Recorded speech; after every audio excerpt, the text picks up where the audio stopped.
Samantala, sinabi ni Senador Antonio Trillanes na hindi niya pinirmahan ang committee report ng Senado ukol sa madugong engkwentro sa Mamasapano, Maguindanao. Git ng Senador, may ilang impormasyon pang dapat makuha ang Senado bago masabing kumpleto na ang ulat na ito. Ang detalye mula kay Jade Miguel. Hindi pumirma si Senador Sonny Trillanes IV sa inilabas na committee report ng Senado ukol sa Mamasapano operation.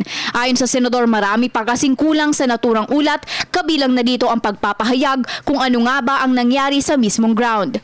Isama na rin dito ang naging papel ng militar sa nangyaring operasyon na hindi na ipaliwanag sa report ng Senado. Nakita namin lahat yung sa executive sessions, yung buong kwento na rinig namin. Pero wala doon sa committee report. Or at least yung mga significant portions doon that would have altered the perception of the public, wala doon eh.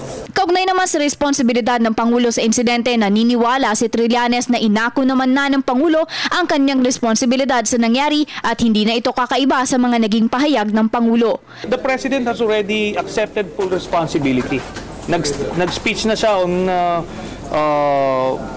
on national TV, accepting full responsibility of the incident.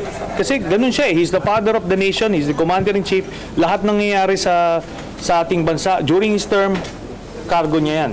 Sa kabilang banda, 15 senador na ang pumirma sa naturang ulat. Kabilang dito sina Senador Grace Poe, Chis Escudero, Tito Soto, Sergio Osmeña, Coco Pimentel, Bongbong Marcos, Pia at Alan Peter Cayetano, Nancy Binay, Ralph Recto, Miriam Defensor Santiago, Jinggoy Estrada, Gringo Honasan, Bong Revilla at JV Ejercito. Para sa Telebisyon ng Bayan, Jade Miguel.